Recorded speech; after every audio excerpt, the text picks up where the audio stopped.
공인인증서, 랜섬웨어들 뿐만 아니라 최근 암호화폐 등의 발전으로 인해 암호에 대한 중요도가 높아졌는데요. 그에 못지않게 암호를 무용지물로 만들 수도 있다고 하는 양자 컴퓨터에 대한 관심도 높아지고 있습니다. 과연 양자 컴퓨터는 무한한 능력을 가진 것일까요? 안녕하십니까? 아제노드 오 작가입니다. 예, 반갑습니다. 아제노드 2D입니다. 최근 IT 산업의 기하급수적 발전 덕분에 양자 컴퓨터에 대한 관심이 많이 높아졌어요. 예, 단순히 학계나 업계 외에도 대중매체들에서도 이제 많이 다루고 있지 않습니까?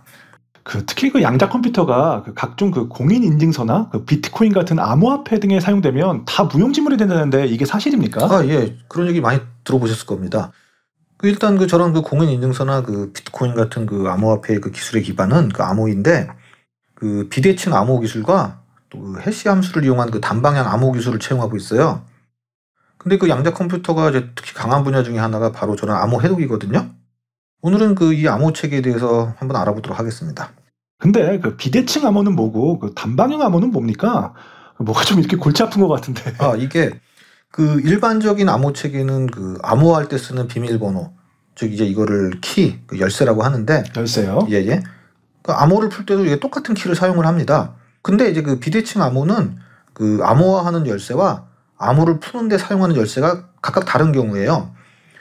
그리고 단방향 암호는 암호화는 가능한데 다시 원래의 내용으로 돌리는 것이 안 되는 암호, 이거를 단방향 암호라고 합니다.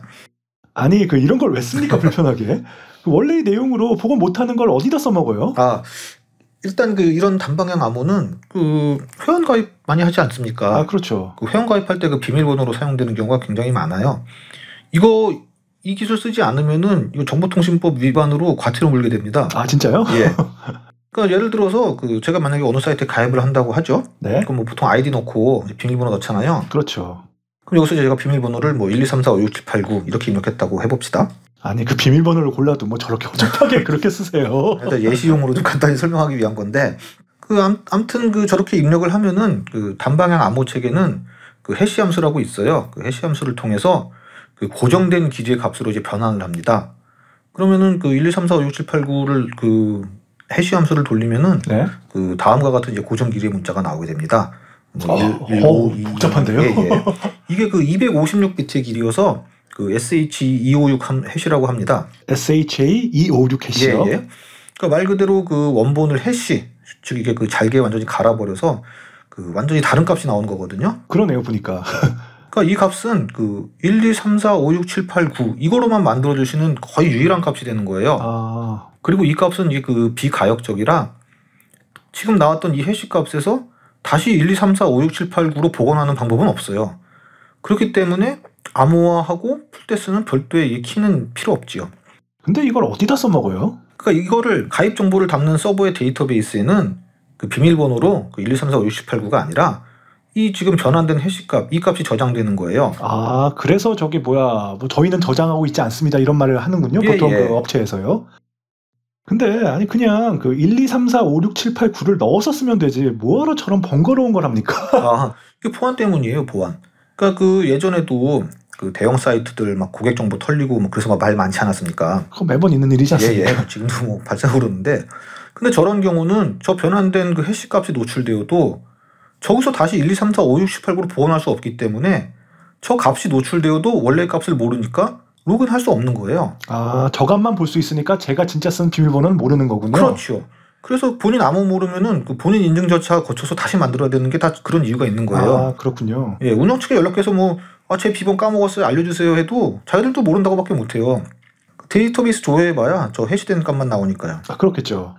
그러니까 즉 자신만이 알고 다른 사람은 절대 복원할 수 없는 저런 값이 이제 필요한 용도가 많이 있습니다. 그럼 저런 데 말고 다른 것도 어떤 데 쓰입니까? 이 해시 함수는 이렇게 몇 글자로 된 문자들뿐만 아니라 몇 기가바이트 넘는 동영상 파일들이라든지 이런 것들도 이 함수에 넣으면은 고유한 값이 나오게 돼요. 그래서 파일 전송 시 유효성을 검사할 때도 쓰입니다. 그러니까 이제 원본의 파일을 업로드할 때 해시 값도 같이 이제 정보상에 올린 뒤에 파일을 받고 난 뒤 해시 값을 얻어서 둘이 일치하면 원본 파일이 맞는 거가 되고 전송 과정에서 단 1바이트라도 원본과 다르면은 완전 다른 값이 나오거든요. 그렇기 때문에 이제 원본과 일치하지 않는지를 바로 확인할 수가 있죠. 뭐 P2P 프로그램들 써보셨으면 뭐 많이 봤을 겁니다. 저 값들. 또한 그 해당 파일을 증명하는 고유값이 되기도 하고요. 또한 이게 블록체인에 사용되는 블록도 그 이 해시 함수를 통해서 생성하고요. 이 해시 값을 풀어내는 과정을 우리가 채굴이라고 하는 겁니다. 아, 그렇군요. 그럼 그 비대칭 암호라는 거는 뭡니까? 예, 그 비대칭 암호는 일단은 그 앞에서 말씀드렸듯이 보통 그 일반적으로는 그 어떠한 값을 암호화하고 또 이제 복원하는 그 복호화한다고 그러는데 이 복호화할 때는 이제 같은 열쇠를 써요. 그래서 이런 것은 그 대칭 암호라고도 합니다. 근데 비대칭 암호는 암호화할 때 쓰는 열쇠 값으로는 복호화를 못하고 따로 그 복호화 전용 그 열쇠로만 복호를 해야 됩니다. 반대로 그 복호용 열쇠로는 암호화할 때 쓸 수 없고요. 그러니까 이 열쇠가 서로 각각 다르기 때문에 비대칭 암호라고도 합니다. 그 비대칭 열쇠 암호라고도 하고요. 이건 또 왜 이렇게 하는 겁니까? 뭐 이것도 보안 때문이에요? 예, 이것도 뭐 상호간에 그 사용할 그 이제 대칭 열쇠를 전달하기 위해 사용하는 경우가 많아요. 저희가 쓰는 그 HTTPS 있지 않습니까? 예. 그게 이 기술 쓰는 거고요. 이게 그 전송 과정에서 그 노출되어도 그 안전한 좀 측면도 있고 또 다른 면에서 이게 정말 중요한데 그 공인 인증 측면이 있어요. 아, 공인 인증이요? 예. 그러니까 일단 앞에서 설명드렸듯이 이게 열쇠가 2개 생기잖아요. 그러셨죠. 그래서 이제 뭐 하나는 암호만 가능하고 하나는 그 암호를 다시 해독하는 것만 가능하고 여기서 이제 그 하나를 이제 비공개 열쇠, 하나를 이제 또 공개 열쇠라고 하고 공개 열쇠는 말 그대로 사람들에게 공개를 해요, 다들. 그래서 이 암호화 방식을 공개 열쇠 암호화 방식이라고도 합니다. 공개를 한다고요? 예. 아니 그걸 왜 공개합니까? 하나라도 모르는 게 좋은 거 아닙니까? 이걸 다 사용하는 이유가 있습니다. 그러니까 제가 그 공개 열쇠를 공개했다고 합시다. 그럼 이제 뭐 모든 사람들이 다 아는 거예요. 아, 그렇죠. 공개된 열쇠로 누구나 해독해서 볼 수 있으니까요. 그런 뒤에 제가 이제 그 나는 오 작가님에게 10,000원을 빌렸다라는 문서를 만약에 작성을 해요. 네. 이거를 이제 제가 저만이 갖고 있는 이제 비공개 열쇠로 암호화합니다. 그러니까 저만 알고 있기 때문에 이건 개인 열쇠라고도 해요. 이 암호화된 문서를 사람들에게 공개하면서 이 문서는 내가 만든 거라고 주장을 하는 거죠. 그럼 사람들은 이미 공개된 열쇠로 복호화하면은 저 원래의 내용을 볼 수 있게 되겠죠. 그러면요. 그게 뭔 의미입니까? 그러니까 저 내용을 저 공개된 열쇠로 볼 수 있게 암호화할 수 있는 거는 제가 갖고 있는 제 개인 열쇠뿐이니까 저 문서를 작성했다는 사람은 바로 나라는 게 증명이 되는 거죠. 아, 또한 다른 사람이 이 문서의 내용을 변조할 수도 없어요. 이 공개된 열쇠로 풀릴 수 있는 문서를 만들 수 있는 사람은 그 짝이 맞는 개인 열쇠를 가진 사람인 저밖에 없으니까요. 그러니까 이게 공인인증서 등에 사용되는 전자서명의 원리입니다. 아, 그런 거군요. 신기합니다. 근데 그 양자 컴퓨터 이런 것과는 또 뭔 상관입니까? 그러니까 이런 곳에 쓰이는 암호를 만드는 데는 그 보통 큰 소수를 만들어서 사용을 합니다. 아, 소수요? 1357, 11 뭐 이런 거요? 예, 그렇죠. 자기 자신으로만 나눠줄 수 있는 수, 일과. 그러니까 현대의 그 암호 기술은 그 이렇게 엄청나게 큰 두 개의 소수를 곱해서 그 얻은 결과값이 있으면 이게 어떤 수를 곱한 건지 알 수가 없거든요. 네. 이 소수를 곱하는 건 쉬워도 다시 소수를 찾는 건 너무 힘들거든요. 그러니까 알아내는 방법은 뭐 여러 알고리즘을 쓴다고 해도 그 일일이 수를 하나씩 곱해봐가지고 그 값이 나오는지를 확인해봐야 하는 건데 뭐 이건 아무리 빠른 컴퓨터라고 해도 이게 몇 억 년씩 걸리고 막 그러는 거거든요. 몇 억 년이요? 예, 그렇기 때문에 지금의 암호는 풀 수는 있는데 푸는데 너무 시간이 오래 걸리기 때문에 안전하다는 거예요. 아, 시간 때문에 그렇다는 그렇죠. 말씀이시죠? 예. 그리고 그 앞서 설명드렸던 그 단방향 암호도 그 거의 유일한 값이긴 하지만 그 해시 충돌이라고 해서 그 서로 다른 두 개의 원래 값이 똑같은 해시 값이 나올 수가 있어요. 다만 그 확률은 매우 희박하기 때문에 그렇기 때문에 사실상 유일하다고 하는 거거든요. 그렇지만 이것도 정말 엄청나게 많은 연산으로 대입하면은 언젠가 찾아낼 수 있겠죠. 시간이 많이 걸릴 뿐이죠. 그렇죠. 그럼 그 양자 컴퓨터는 지금의 컴퓨터가 저렇게 오래 걸리는 걸 풀어낼 수 있다는 겁니까? 단시간 내에? 그렇죠. 이론상으로는 그렇다는 거죠. 어떤 원리로 그렇게 되는 겁니까? 그 일단 이것은 그 기존 컴퓨터의 이제 비트 대신 그 큐비트라는 것을 기본 단위로 합니다. 큐비트요? 예, 들어보신 분도 많을 겁니다. 비트는 0과 1이지 않습니까? 예. 반면 그 큐비트는 그 양자로 이루어져서 그 0과 1의 그 중첩 상태를 가진 단위입니다. 즉 그 0도 아니고 그 1도 아닌 그 두 가지 상태를 같이 가지고 있다는 겁니다. 그 뭐 양자역학의 그 슈레딩거의 고양이로 잘 알려져 있는 그 양자의 특성 아니겠습니까? 아, 그렇죠. 예. 그러면 그게 그 일반적인 비트랑 어떤 차이가 있는 겁니까? 그래서 이게 그 일반적으로 뭐 0과 1의 그 중첩 상태를 가지고 있기 때문에 뭐 동시에 모든 경우의 수를 뭐 단 한 번만에 이게 뭐 연산이 가능하다 이런 식으로 설명을 하는 경우들도 있는데요. 사실 그런 건 아닙니다. 아, 그런 거 아니에요? 예. 그 어디서는 그 저희가 다뤘던 다세계 해석을 다 갖고 있어서 한 번에 그 다중우주에서 계산해서 풀어낼 수 있다고 하던데. 아닙니다. 그런 게 세상에 어디 있겠습니까? 아니에요? 아니에요. 그러면 양자 컴퓨터는 도대체 뭐가 뛰어나다는 겁니까? 그 미래의 우주 컴퓨터 뭐 이런 식으로도 많이들 다루던데. 그 이 양자 컴퓨터의 원리와 그 성능 및 그 전망에 관해서는 시간이 길어져서 다음 이어지는 편에서 마저 다루도록 하겠습니다. 좀 궁금한데 여기서 끊어버리시면 어떡합니까? 앞으로 다룰 내용들이 더 많아요. 지난 시간에 양자 컴퓨터는 이론상으로 현존하는 암호 보안 체계를 무너뜨릴 수 있는 파워를 갖고 있다고 했는데요. 과연 이것이 어떻게 가능할까요? 양자 컴퓨터는 기존의 컴퓨터와 무엇이 다른 걸까요? 안녕하십니까? 아제너드 오 작가입니다. 안녕하세요. 아제너드 투디입니다. 오늘은 저번 시간에 이어 양자 컴퓨터 2부인데요. 예. 저번 편 마지막에 기존 컴퓨터가 비트를 단위로 구성되어 있다고 하면 양자 컴퓨터는 큐비트를 기반으로 한다고 하셨잖아요. 예. 일단 이게 퀀텀 비트라고 해서 이게 큐비트라고 하는 겁니다. 퀀텀 비트요? 예. 참고로 이제 비트는 바이너리 디지트, 즉 이진수라는 뜻에서 따와서 이제 비트고요. 네. 그럼 양자 비트라는 건데 이것도 양자니까 일단 양자에 대한 특성을 다시 한번 말해보도록 하겠습니다. 양자 이론하면 항상 빠지지 않는 게 바로 중첩입니다. 네, 중첩. 저희도 한번 다루었던 슈레딩거의 고양이로 유명한 거 아닙니까? 그렇죠. 독극물이 들은 병이 깨질 확률이 50대 50이면 고양이가 삶과 죽음이 겹쳐진 상태가 말이 되냐는 사고 실험 아닙니까? 그렇죠. 중첩의 예시로 많이 나오는 거고요. 큐비트도 0 또는 1로 고정된 값인 비트에 비해 0과 1이 중첩된 상태라고 이제 설명들을 많이 합니다. 근데 여기서 이제 보통 간과하는 게 하나 있는데 슈레딩거의 고양이가 만약 죽거나 살 확률이 반반이 아니라면요? 반반이 아니라고요? 그게 뭔 소리입니까? 그러니까 이 독극물이 든 병이 깨지는 구조에 이게 손을 대가지고 이게 안 깨졌을 시에 또 한 번 반반의 확률로 이제 깨질 수 있는 장치를 추가해 본다고 해봐요. 그럼 고양이는 죽어있을 확률이 75%고 살아있을 확률이 25%가 되잖아요. 그럼 이 경우에는 고양이는 25%의 삶과 75%의 죽음이 겹쳐진 상태인 겁니다. 큐비트도 마찬가지예요. 이게 0과 1이 중첩되어 있지만 이게 어느 쪽의 확률이 더 높은 치우침이 생길 수 있어요. 0과 1이 겹쳐 있어서 이제 모든 경우의 값을 갖고 있어서 단 한 번에 연산해낸다 이런 개념이 아니에요. 기존의 비트는 0 또는 이제 1로 결정지어진 값을 대입 비교한다고 하면은 네. 이 큐비트는 중첩된 상태를 비교하는 것이고요. 중첩된 값을 넣으면은 바로 답이 나오는 것이 아니라 확률이 바뀌는 거예요. 확률이요? 예. 그러니까 양자 컴퓨터의 알고리즘은 양자 게이트라고 해서 이제 큐비트를 조작하는 거. 그러니까 큐비트를 조작한다는 게 이제 결과적으로는 확률에 대한 제어라고 볼 수 있어요. 그러니까 이를 통해서 이제 기존의 컴퓨터에 의한 연산보다 더 적은 횟수의 연산으로 답을 구할 수 있다는 거죠. 양자 게이트 말이 좀 멋있는데. 예. 근데 결국은 그런 게 어떻게 가능한 겁니까? 양자에 대해 좀 더 얘기를 해보도록 하지요. 불확정성의 원리 많이 들어보셨지 않습니까? 많이 들어봤습니다. 입자의 위치와 운동은 동시에 정확히 알 수 없다. 이런 거 아닙니까? 예, 그렇습니다. 그러니까 여기서 슈레딩거의 방정식 등으로 알려진 파동함수가 나오는데 양자역학에서는 어떤 입자의 위치를 정확히 알 수 없고 해당 위치에서 발견될 확률을 나타낸다. 이런 얘기는 들어보셨을 겁니다. 네. 그래서 정말 멀리 떨어져 있는 곳에서 발견될 확률도 0은 아니라는 거잖아요. 그렇죠. 그래서 이 확률을 기술로 하는 이 파동함수는 복소함수라고 하는데 복소수를 사용하기 때문입니다. 그럼 이 파동함수가 복소함수인 게 뭐가 중요한데 이렇게 떠드냐 싶을 수 있는데 네. 이 파동함수에서 나오는 확률은 마이너스 확률이 나올 수가 있어요. 그게 무슨 소리입니까? 마이너스 확률이요? 예. 그러니까 우리 실생에는 내일 비가 올 확률이 30%다 이렇게 말하지 내일 비가 올 확률이 마이너스 30%입니다. 이런 것은 존재할 수가 없잖아요. 당연히 안 되죠. 그러나 이 복소함수인 이 파동함수에서는 음의 확률이 나올 수도 있고 허수의 값도 나올 수가 있어요. 아니 그러면 저걸로 어떻게 입자의 위치를 확률로 구한다는 겁니까? 그래서 이게 실제로는 파동함수에서 나오는 값 이것을 이제 확률 진폭이라고 하는데 확률 진폭이요? 예. 이 값에 제곱을 해서 실수의 확률을 구하는 거예요. 그러니까 음수를 제곱하면 양수가 되지 않습니까? 그렇죠. 확률의 총합은 100%, 즉 1입니다.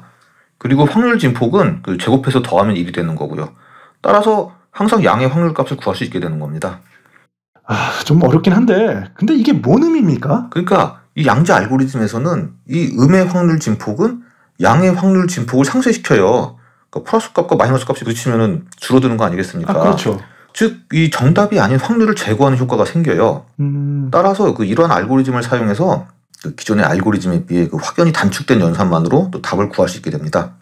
그러니까 요지는 양자 컴퓨터는 비트가 아닌 중첩된 큐비트를 사용하는데 양자의 특성을 이용한 알고리즘으로 기존 컴퓨터의 알고리즘에 비해 연산의 횟수를 줄일 수 있다. 이런 뜻입니까? 바로 그겁니다. 즉 양자 컴퓨터는 그 기존 컴퓨터, 그러니까 이거를 그 양자 컴퓨터에서는 이제 고전 컴퓨터라고 하는데. 고전 컴퓨터요? 예. 아니 그 지금 우리가 쓰는 컴퓨터가 벌써 고전 컴퓨터입니까? 양자 컴퓨터 입장에서는 그렇다는 거죠. 예.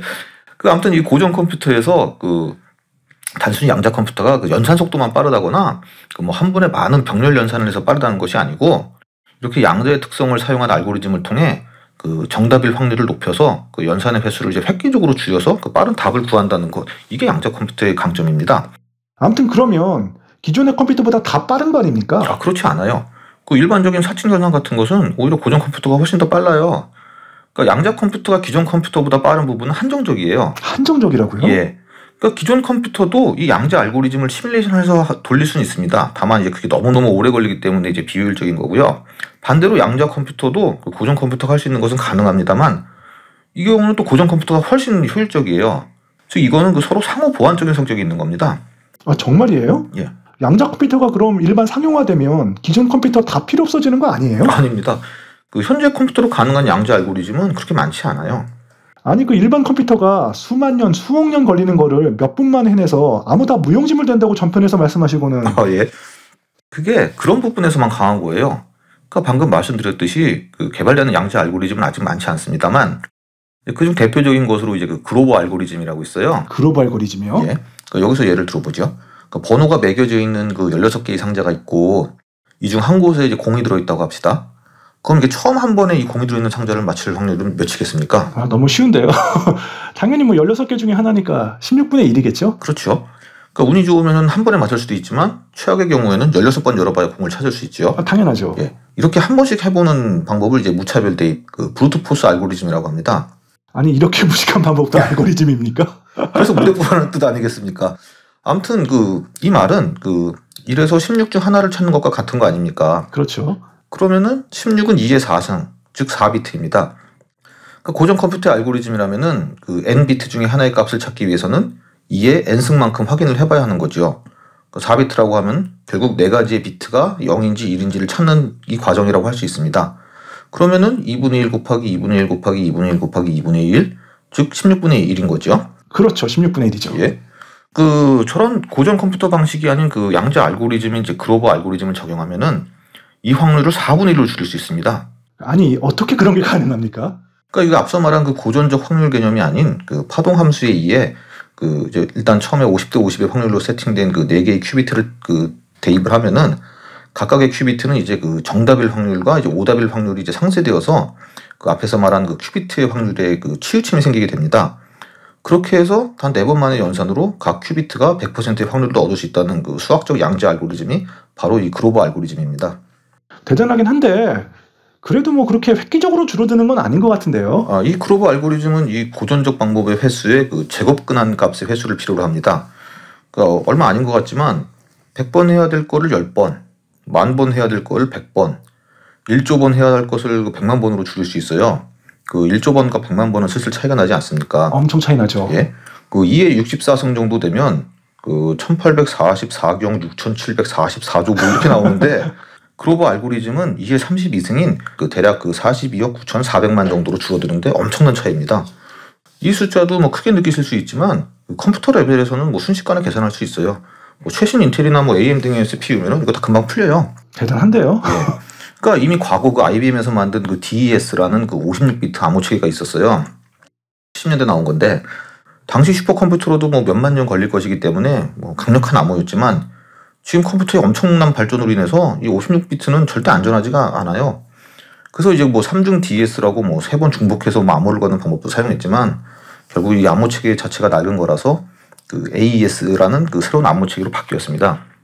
마찬가지로 저번 시간에 말씀드렸던 해시 함수도 이전에는 MD5라는 해시 암호를 썼는데 이것도 지금은 뭐 바로 다 털려버립니다. 그래서 이것도 SH라는 새로운 해시 암호 알고리즘이 생겨난 것이고요. 이것도 초기에는 160비트를 사용하는 SH1이라는 알고리즘을 사용했지만 이것도 이제 뭐 해시 충돌의 위험성 때문에 SH2라고 하는 새로 개선된 것을 사용합니다. SHA 지난 시간에 한 암호 체계지 않습니까? 네, 맞습니다. 이외에도 쇼어 알고리즘이라고 소인수 분해 과정의 연산 횟수를 또 획기적으로 줄이는 양자 알고리즘이 있습니다. 저번 시간에 현재의 암호 체계는 엄청 큰 소수를 곱해서 이제 그 소수를 찾기 어렵기 때문에 이제 안전하다 이렇게 말씀드렸는데 이런 방법들을 동원하면 뭐 지금 쓰이는 뭐 256에서 뭐 2048비트 정도의 암호 체계는 양자 컴퓨터로는 뭐 몇 분에서 뭐 몇 시간 안에 다 풀어낼 수 있다는 거죠. 그 외로도 뭐 도이치 조사 알고리즘 등 몇 가지 더 있지만 아직은 그 양자 알고리즘이 이렇게 많지 않습니다. 여담으로 이 도이치 조사 알고리즘은 이게 뭐 무슨 독일식 알고리즘 뭐 이런 게 아니고 그 데이빗 도이치라는 분의 이름에서 따온 겁니다. 저희 그 영상에도 몇 번 나오셨던 분인데요. 뭐. 예, 그렇습니다. 그 한때 그 프랭크 티플러 그 오메가 포인트 이론의 그 열렬 지지라고 알려지셔서 유명했죠. 예, 그렇죠. 예. 그리고 또 도이치 조사의 이 조사도 뭘 조사한다 그런 게 아니고 이것도 사람 이름입니다. 아, 예, 예. 또 뭐 최초의 양자 알고리즘으로 유명하지만 뭐 현실적으로 그렇게 유용하진 않은 알고리즘입니다. 그 조사가 그 사람이네요. 예. 도이치와 조사라는 분이 같이 만든 알고리즘. 네, 맞습니다. 아무튼 그래서 그 현재 암호 체계는 아직 뚫리지 않았지만 그 양자 컴퓨터가 발전되면은 암호가 위험해지기 때문에 이미 그 새로운 알고리즘을 개발하거나 난이도, 즉 그 뭐 비트 수를 더 늘리는 방법을 좀 강구하고 있습니다. 그 양자 컴퓨터의 구조가 참 어렵네요. 예. 너무 어려워서 오늘은 여기서 끊고 남은 이야기는 다음 시간에 마저 이어가겠습니다. 예, 알겠습니다. 그 다음 편에는 그 양자 컴퓨터의 현재와 그 뭐 앞으로의 전망 뭐 이런 거에 대해 얘기해 보도록 하겠습니다. IBM사는 2019년에 Q 시스템 1이라는 세계 최초의 상용 범용 양자 컴퓨터를 개발했는데요. 현재 양자 컴퓨터는 어느 수준까지 와 있으며 앞으로 미래에는 어떻게 발전되어 갈까요? 양자 컴퓨터는 과연 우주의 비밀을 풀어줄 수 있을까요? 안녕하십니까? 아제노드 오 작가입니다. 네, 안녕하세요. 아제나도 투디입니다.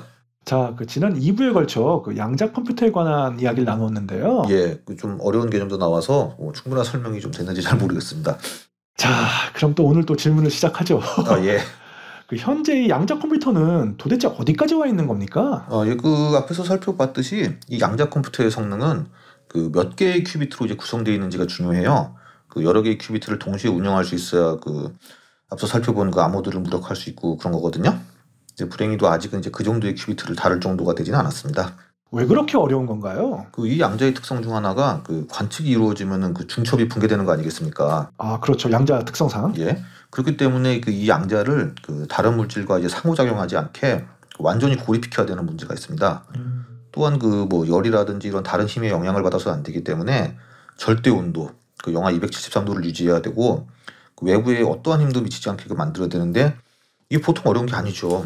그 미래에 기술이 발전되면 다 가능한 거 아니에요? 뭐 말은 쉽지요. 근데 그 당장 그 절대 온도 영하 273도를 만드는 것부터 해서 그 온도를 유지한다는 거 뭐 보통 에너지 갖고 만들 수 있겠습니까? 전기 많이 들어갈 것 같네요. 그렇죠. 뭐 물론 이제 정말 미래에는 그 엄청난 물질과 또 이제 기술이 발전해서 뭐 데스크탑 아니 뭐 그 저희 뭐 핸드폰만한 곳에도 뭐 양자 큐비트를 뭐 그런 상태로 만들 수 있는 기술이 만들어질지 모르겠지만 아직은 정말 너무너무 유한한 얘기지요.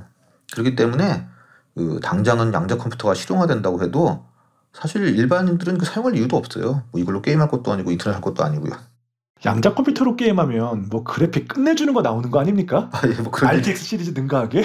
그런 얘기들 하시는 분들도 있는데 전혀 아니고요. 그런 것은 오히려 그 산술 유닛을 그 병렬로 가능한 많이 구성하는 것이 훨씬 효과적입니다.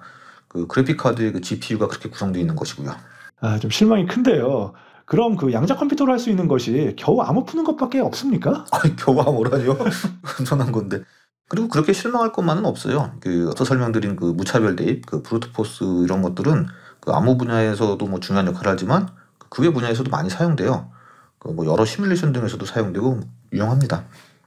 또한 양자 컴퓨터는 그 아직도 그 초기 단계라고 할 수 있어요. 그 앞서 설명드렸던 그 양자 알고리즘도 그 1990년대 중반에 등장한 거거든요. 얼마 안 됐네요. 예.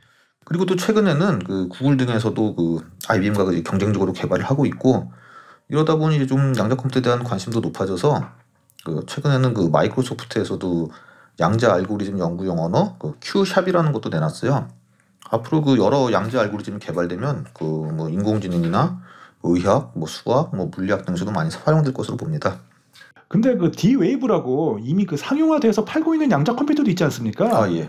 구글, 나사, 뭐 로키드 마틴 뭐 이런 그 외계인 고문하는 회사들이 다 하나씩 사갔다던데? 아, 예.